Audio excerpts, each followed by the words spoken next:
자, 드디어 지구과학의 가장 마지막 단원 암흑물질과 암흑에너지를 공부해보자. 암흑물질과 암흑에너지. 암흑물질과 암흑에너지는 우리가 알고 있는 일반적인 물질, 바로 보통 물질에 대해 반대적인 의미로 사용이 되고 있는 표현이야. 보통 물질이라고 하는 것은 우리가 쉽게 주변에서 관측을 할 수 있는 여러 가지 대상들이 있겠지? 그런 대상들을 이루는 주변의 대상을 이루는 물질 또는 주변의 대상을 구성하는 물질이라고 표현을 하고, 우주에서 이 물질을 찾았을 때 그 물질의 양이 사실은 많지 않다. 그래서 매우가 붙었어. 낮은 밀도로 우리가 지금 찾아내서 사용하고 있다라고 얘기하는 거고, 그만큼 실제적으로 우주에서 찾아낸 것은 우리가 별로 없다라고 하는 뜻으로도 쓰이는 거지. 이 보통 물질에 반하여 두 번째 암흑 물질이라고 하는 것이 존재하는 거야. 암흑이 붙은 것은 실제로 검은색이라는 뜻을 가지고 있는 것이 아니고, 우리가 찾아낼 수 없었기에 보이지 않는다라는 의미로 사용을 하고 있는 거지.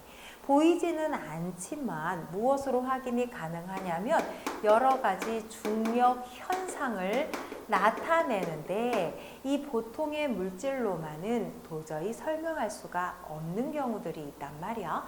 그렇기 때문에 그러한 중력 현상을 설명하기 위해 어디에선가 질량이 있는 물질이 있을 것이다 라고 예측을 하고, 우리는 이 물질을 암흑물질이다 라고 하는 거지. 그러면 그 실제적으로 이 질량이 있는 이 암흑물질들은 어디에서 우리가 찾아낼 수 있었을까? 바로 암흑물질을 찾아낼 수 있었던 실험들 또는 어떤 현상들, 이런 걸 한번 찾아보자. 첫 번째, 나선 은하에서 바깥쪽으로 빠져나가고 있을 때 회전 속도라는 게 나타나잖아. 예를 들어서 나선 은하다. 그러면 중심부에 질량이 대부분 모여 있단 말이야. 그럼 멀리 떨어지면 질량의 영향, 즉 중력이라고 하는 힘을 적게 받게 되겠지. 그런데 회전 속도가 너무 빨라지면 오히려 그 행성들 또는 은하에 있는 여러 물질들이 탈출하게 된단 말이지. 그래서 회전 속도와 거리를 비교했을 때 우리는 거리가 멀어지면 회전 속도는 이렇게 낮아질 거다라고 하는 예상의 값이 나타나는 거지. 그랬는데 실제적으로 우리가 관측을 해봤더니 속도가 거의 일정하게 관측값으로는 유지가 되더라라는 거야. 아니, 그러면 어떻게 속도가 그대로 유지가 될까? 왜 탈출되지 않을까라고 하는 거지. 그 얘기는 나선 은하의 외곽부에 질량이 있는 암흑물질이 존재해서 그 암흑물질에 의한 질량으로 얘네들이 빠져나가지 못하고 그대로 유지되고 있는 것이 아닐까라고 생각을 한다 이거야. 두 번째, 중력 렌즈 현상이라고 볼 수가 있어. 예를 들어서 실질적으로 여기에 어떤 은하가 하나가 있었단 말이야. 그리고 여기에 뭔가가 있었겠지. 우리는 그거를 몰라. 안 보여. 그리고 나서 내가 여기서 관측을 하는데, 이 은하에서 나온 빛이 원래는 이렇게 빠져서 나가야 되기 때문에 나에게 오지 않는 상황이라면 이 안에 있는 엄청난 중력의 물질이 이 빛을 휘게 만들어서 나에게 보내주니 나는 오히려 은하가 여기에 있는 것처럼 착각을 하게 되는 현상을 말하는 거야. 또 이쪽으로 오는 빛도 마찬가지겠지. 휘어지게 해서 나에게 보내주면 나는 은하가 이렇게 반대쪽에 있다 이렇게 생각을 하니 하나의 은하가 여러 군데 나눠져 있는 것처럼 보여지겠지. 실질적으로 퀘이사라고 하는 것으로 이런 비슷한 중력 렌즈 현상을 확인한 게 있었어. 무엇이냐? 퀘이사라고 하는 특이 은하에서 빛이 나올 때 앞에 또 다른 은하가 있어서 큰 은하가 중력을 가지고 막고 있었단 말이야. 그래서 내가 여기서 관측을 하게 됐는데 이 빛이 오다가 휘어지니 내 눈에는 이 위에 있는 것처럼, 그래서 여기에 하나 있는 것처럼 이쪽도 요 밑에 하나 있는 것처럼 보여졌단 말이지. 또 옆으로도 마찬가지지 않을까? 그래서 실질적으로 여러분들이 책을 보면, 여러 가지 책에 보면 어떻게 돼 있어? 가운데 은하가 있는데 4개의 은하가 더 있어서 밝은 별이 4개가 추가로 더 있는 것처럼 보여지는 사진이 나온단 말이지. 우리는 이것을 아인슈타인의 십자가라고 하는데, 실질적으로 그걸 중력 렌즈로 조사를 했더니 이 은하 뒤에 매우 밝은 퀘이사라는 은하가 하나 있었다, 이렇게 밝혀진 거란 말이야. 그럼 이와 같은 현상으로 여기 안에 있는 물질이 뭔지는 이번엔 보이지는 않지만 이 은하가 여러 개가 있는 것처럼 착각하게 만들어지는 그런 질량을 가진 중력의 물질이 있었다. 그러므로 여기에 우리가 암흑물질이 존재해서 이런 일이 벌어진 거다, 이렇게 해석을 해준다라고 하는 거지. 이해가 됐어? 또 하나, 세 번째는 은하단에서. 은하단이라고 하면 은하가 더 많이 큰 우주 단위로 모여있는 현상을 말하는 거잖아. 그러면 이 은하단에서 은하의 이동 속도를 비교해 보는데, 아무래도 우주에서부터 멀리 떨어져서 우리가 존재를 하고 있으니 멀리 떨어져 있으면 이동 속도인 후퇴 속도가 엄청 빠르다라고 했고, 그러다 보면 어떻게 되겠어? 당연히 은하단에서 은하가 이동 속도가 커질수록 탈출을 하게 되겠지? 그런데 실질적으로 탈출하지 않고 이 은하단이 그대로 유지가 되고 있는 것은 바로 암흑물질이라고 하는 것이 질량을 가지고 중력의 힘으로 이 은하단을 유지한다라고 하는 거고, 이 유지에 가장 중요한 역할을 하는 물질이 우리는 암흑물질이다라고 이야기를 할 수 있어. 자, 그거 외에 또 암흑물질을 설명할 수 있는 것에는 무엇이 있을까? 그것은 실질적으로 번호가 4번. 여기다 하나 더 써도 되겠네. 이 밑에다 그냥 바로 쓸게. 암흑물질은 실질적으로 우리가 찾아낸 보통의 물질과 비교를 할 건데, 광학적으로 내가 실제적으로 보면서 측정한 우주의 질량이 있겠지. 그리고 이런 중력 렌즈처럼, 중력 렌즈 여기 있다. 중력 렌즈처럼 여러 가지 우주의 현상을 내가 역학적으로 계산을 했을 때 역학적 중력에 의해 필요한 질량이 있겠지. 그런데 이 둘을 비교해 봤더니 광학적 질량이 역학적 질량에 훨씬 못 미치게 감소하여 작더라라는 거야.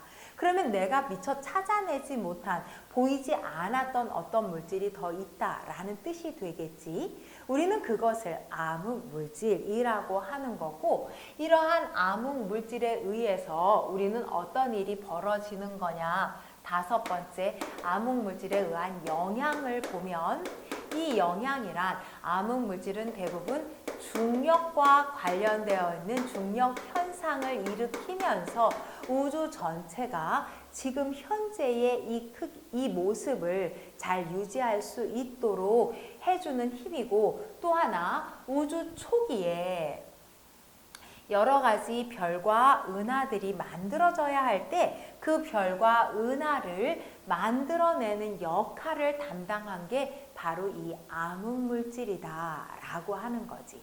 그럼 암흑물질은 수축의 힘으로 당기고 당기는 인력의 힘으로 작용을 했다면 우주는 점차 팽창을 해야 되니 이 힘만 가지고는 모든 우주를 현상을 설명할 수가 없단 말이야.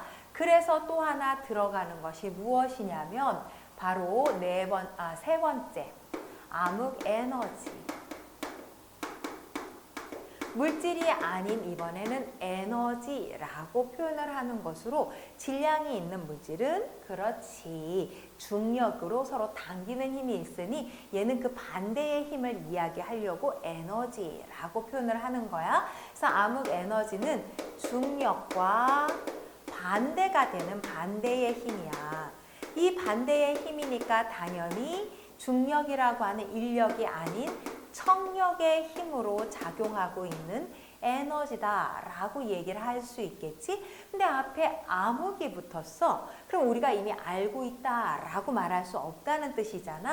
그래서 미지의 에너지다라고 표현을 하는 것이 바로 암흑 에너지입니다. 이런 암흑 에너지에 의해서 무엇이 일어나느냐? 바로 실질적으로 암흑 에너지에 의해서 나타나는 현상은 바로 우주의 팽창이 되는 거지. 그래서 우주가 서서히 커지게 된다. 그러면 우리는 이렇게 표현할 거야. 과거 우주가 작았을 때는 아무래도 이 암흑 에너지의 양은 좀 작았어. 우주가 서서히 팽창을 하면서 공간이 커지니 서서히 암흑 물질을 이기고 암흑 에너지가 더 크게 작용을 할 수 있었던 거야. 그래서 이 우주가 팽창을 할수록 암흑 물질에서 생기는 암흑 물질의 중력, 이것보다는 서서히 어떤 힘이 더 커지느냐? 암흑 에너지의 힘이 더 커지게 되는 거지. 그래서 우주가 조금씩 팽창하는 게 아니라 지난 시간에 배웠던 것처럼 가속 팽창을 하게 된다. 이렇게 지난 시간에 배운 우주의 팽창에 대해서까지 얘기를 해줄 수 있는 것이 바로 암흑 에너지다라고 할 수 있다. 자, 그렇다면 이러한 암흑 에너지까지 공부를 했으니 네 번째, 우리 우주의 표준 모형은 어떠할까? 그래서 표준 우주 모형. 원래 우리의 우주 모형은 빅뱅 우주론이었잖아. 근데 빅뱅 우주론에는 문제가 조금 있었다라고 했지, 지난 시간에. 그래서 추가로 우리가 더 첨가한 우주론이 있었단 말이야. 그것이 우주 초기에 급팽창 우주론이라는 개념으로 여기에 더 첨가를 하게 됐지. 자, 이러한 급팽창 우주론이 들어오자 여기에 우리가 더 첨가를 한 것은 오늘 배운 거, 암흑 물질도 첨가를 시켜보고 암흑 에너지까지 첨가하여서 전체적으로 우주란 이렇다, 이래서 이렇게 움직인다, 이런 설명을 하게 되는 것, 이것이 바로 우리가 사용을 하고 있는 지금 우리의 최신 우주 모형이 되고 있는 거지. 이런 최신 우주 모형에서는 기본적으로 보통의 물질, 암흑 에너지가 같이 쓰이는데 그 중에 가장 많은 양을 차지하는 것이 바로 암흑의 에너지다. 암흑의 에너지는 보통 한 68% 소수점으로 조금 더 정확하게 표현을 하기도 하나 우리는 한 요 정도로 암기를 해보자. 암흑 에너지, 그 다음으로 에너지가 적은 양을 차지하는 게 그 적은 양의 비율을 가지고 있는 것이 암흑 물질. 암흑 물질이 약 27%, 그리고 아까 이야기한 것처럼 처음에 이야기했지, 보통의 물질은 매우 적은 밀도만큼 발견됐다. 그래서 보통의 물질이 가장 그 양이 적은데 그 양이 5% 정도로 지금 현재 우리 우주를 차지하고 있다. 이렇게 얘기를 해주는 거야. 그리고 다섯 번째, 그러면 이런 우주는 점차 어떻게 바뀌어가게 될까? 우주의 미래 모형.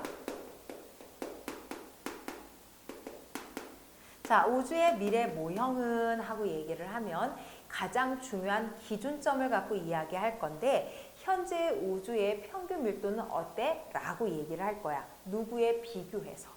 그래서 우리는 그 비교되는 밀도를 바로 임계 밀도라고 얘기를 하고 이 임계 밀도와 현재 우주의 밀도를 비교해 가면서 설명을 할 거거든. 임계 밀도란 중력과 바로 바깥으로 나가려고 하는 팽창하려는 힘, 이것이 서로 같아졌을 때, 서로 평형을 이루었을 때 이때의 밀도를 바로 임계 밀도라고 한다.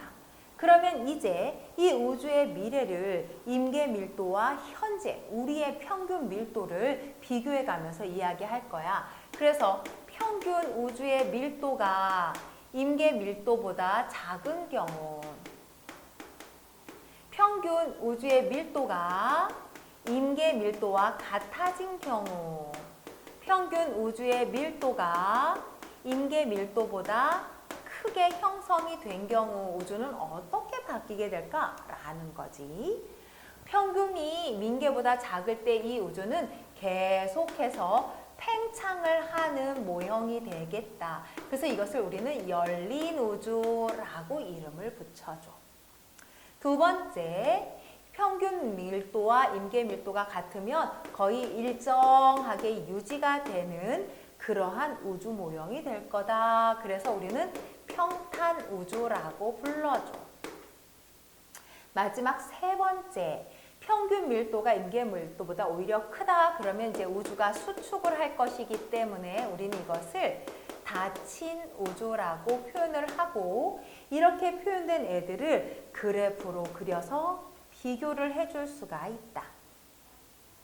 바로 얘네들의 우주의 크기가 앞으로 어떻게 될 거냐라고 해서, 자, 커졌다가 줄어드는 얘가 닫힌 우주가 되고, 자, 서서히 커졌다가 일정하게 유지되는 애가 평탄 우주가 되며, 서서히 커지다가 어떻게 되니 계속해서 커지는 그림이 나오잖아.